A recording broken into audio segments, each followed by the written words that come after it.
It is now nearly 6 months since we moved into this house, and the Lego room is still nowhere near where I want it to be. I got this shelf sorted out nicely. There's a whole video on how this shelf, this street of the Lego City is looking awesome, but the one below, very much less so. You can see we've got a collection of a few modular buildings down there, and we've got a little bit of train track in. And don't get me started on this side of the room where we've kind of dumped all of the vehicles that were spread across the two shelves while I work on what's on there. You can see we've got road plates that I've been working on, just general bits and pieces everywhere. But I have a plan, and I'm calling it phase 2 of sorting out this Lego City, and that is making this shelf look as good as this shelf. The only problem is I only have 5 modular buildings, which is not enough to do a street, and all of the official Lego ones that I don't have are very, very expensive, and I don't want to have to pay for them. So today we're going to be adding a new modular building to the city by doing a rebrickable alternate build of some sets that live in my little bulk hoard of sets that were mainly bought for this purpose. To be honest, most of what's down there was bought specifically with this in mind. For example, if we look at some of the stuff we've got in here, that is definitely going to be used for a rebrickable at some point. That is definitely for a rebrickable. Even these sets from TV shows, we've got the Queer Eye one, we've got the Friends, Central Perk. They're all designed to be used for modular buildings eventually as well. But what we're specifically doing today is a modification of the Creator 3-in-1 Cozy House set. This is set number 31139. It is still currently available on the Lego store for $54.99. I actually picked up 4 of these last year. They were on sale. I want to say they were on sale at Smith's. It might have been Argos. But I picked up 4 of them when they were down to like £40 with a view to doing some rebrickable mods on them as soon as I could. And we're finally getting around to it. So for today's one, we're taking 2 of these sets. There's another one. And using some instructions I got off of Rebrickable from Artisan, I have rebuilt those sets into this awesome half-modular building, which I absolutely love.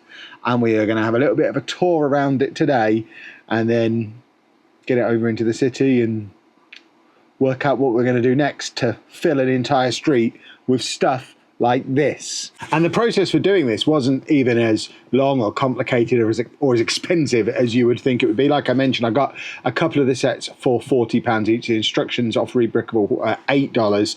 So this entire half modular build came in at about £85. So less than half the price of the most recent official modular from Lego, the Tudor Corner set, for one that takes up half the space of one of those. I think this is good value, particularly when compared to going and getting some of the retired modulars, where the ones that I don't have now are coming in at £400-500 plus.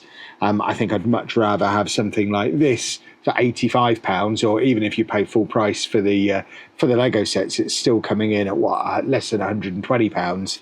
Much better value than paying £500 on an older set. One thing that is worth pointing out, though, this process isn't for the faint-hearted. Although, to be fair, it's kind of comparable with if you do go back and get some of the super old modulars, because it's like living in the time before the 25, 30 different numbered bags with 100 pieces in each that you get on a modular set now. It's very calm and therapeutic and easy to build a big modular building. Now, I think Tudor Corner had over 20 bags, possibly over 25 bags, and each one was super easy. There was no searching around for pieces because there was so few in each bag. Once I'd opened up both of these boxes and emptied all of the pieces out and sorted them out, this entire desk was completely covered in Lego. I took a picture of it when I was doing it, so you can see the picture on screen now, where we've got all of the pieces sorted by colour. I did consider potentially sorting them by part, which is how I would do it if I was putting them into storage, but I very quickly ran out of space on the table, so decided I'd be better off just sorting them by colour, because at least then I'd have a good idea of where to go on the table. If I needed a white piece, rummage through the white pile. But there's a lot of Lego in that in that image, and you can see I have set up a mills plate as well. So the mills plate, I guess when we're talking about a cost of £85 for it, we're not including the cost of a half mills plate. The only pieces that I used for this build that weren't part of those two original sets was the 16 by 32 half base plate, which is one that I already had, and the 2x2 square bricks that I used to put in the base of the mills plate. The actual plates that went on top of that were the ones that were from the original set, and you can build this Rebrickable without needing to put it on a mills plate using the plates that come with the set. It's all doable. I just decided to put it on a mills plate so it would fit easier into my city. And when I was done, these are the pieces that are left over. So not a huge amount. Obviously, we've got doubles of all the minifigs. We've got some minifigs left over. One big useful plate, and the rest of it is just a lot of little 1x1 things, which are the kind of things you get left over after doing a big build anyway.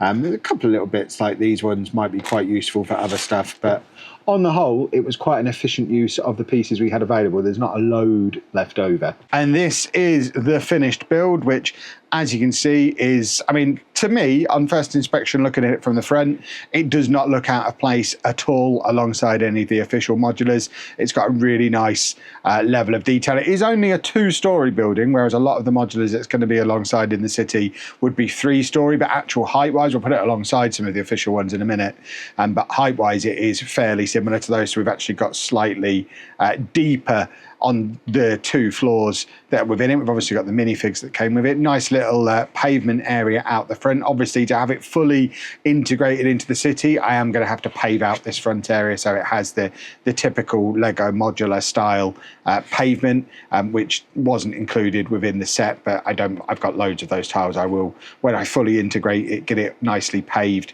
out the front as well. But I really love the detail we've got around here on the door. I think that's really, really cool. The use of this blue color throughout, which was a key part of the original Cozy House 3-in-1 set, is really nice as well. These little planters out the front are awesome, and I like the fact we've got like the connected themes of the little lights out the front, the fancy design style that we've got around there on the building. Obviously, some of these elements are just taken directly from the 3 different options that you had in the original Creative 3-in-1, but the key difference, of course, is that with this finished thing, it is completely sealed in on all 4 sides. It is a complete modular building.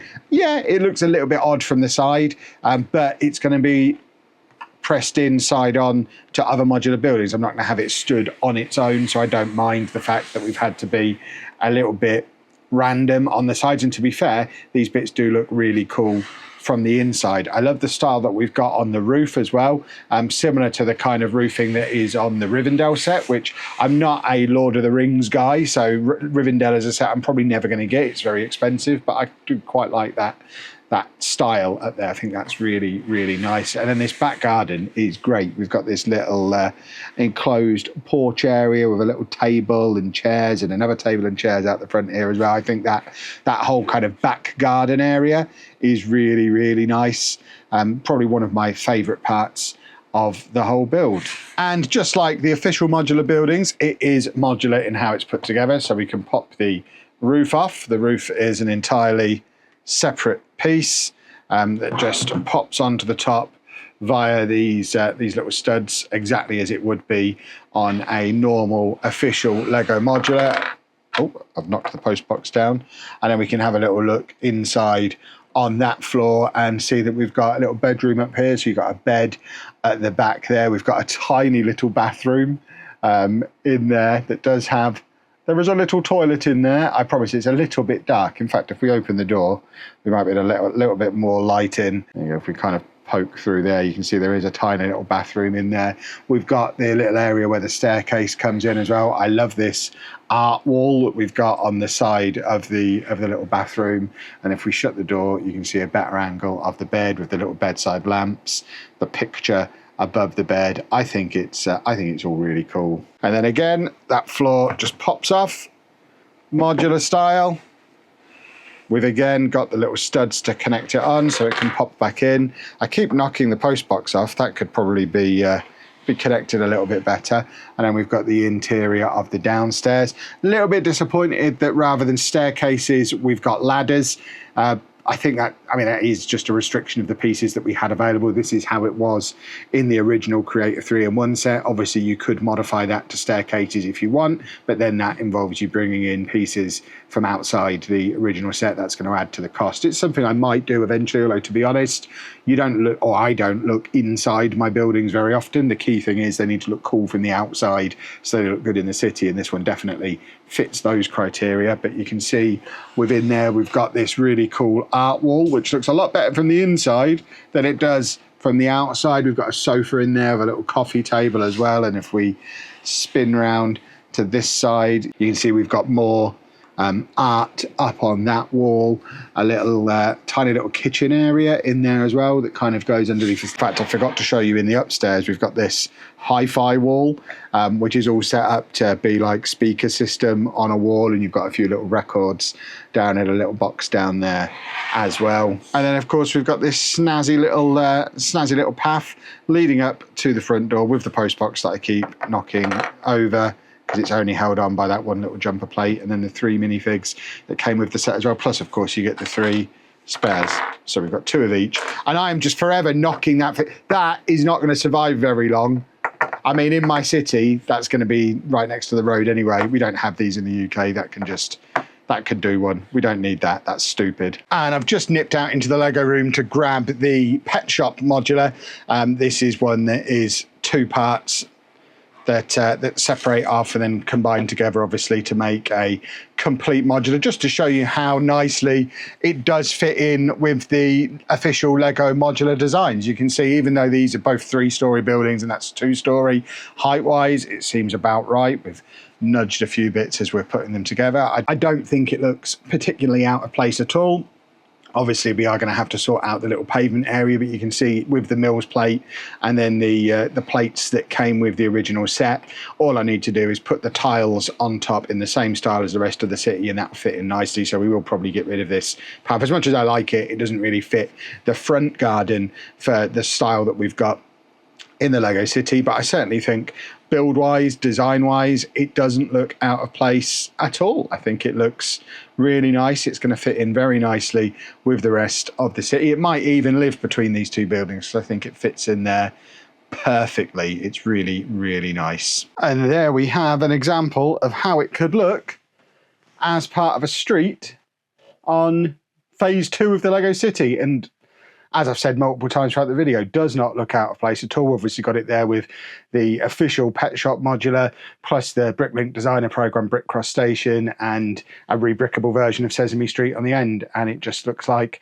a fairly coherent street. I didn't have all of the exact right pieces to be able to match the style of the pavements exactly. Obviously that's something we can fix in time, but I'm really happy with how it looks. And like I say, for £85, cannot fault that at all, and definitely we'll be looking to do more of this stuff over the next few weeks with all of these other sets that we've got sat down here in the Lego graveyard. And that is very much where you come in. Let me know down in the comment section what cool rebrickables you've found. The criteria I've got, they need to be modular. They need to fit in with the style of the rest of the Lego City. I know there's some cool alternate builds of some other sets on there, but I'm not looking to do a cool Transformers alternate build or anything like that. I want modular buildings that can slot into the Lego City and look like a part of that street that we're now putting together on that second level down. And ideally, I would like them to be alternate builds of currently available Lego sets, because it kind of defeats the purpose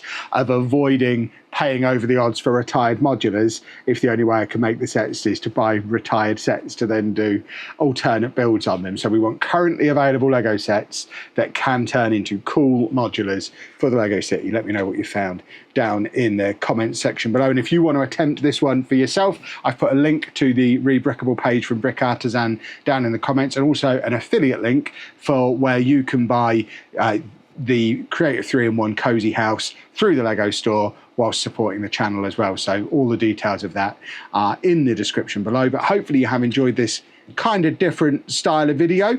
If you have, we'll perhaps look to do more of this stuff in the future. If not, I'll never do one of these again.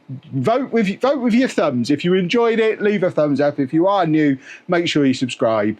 And thank you very much for watching.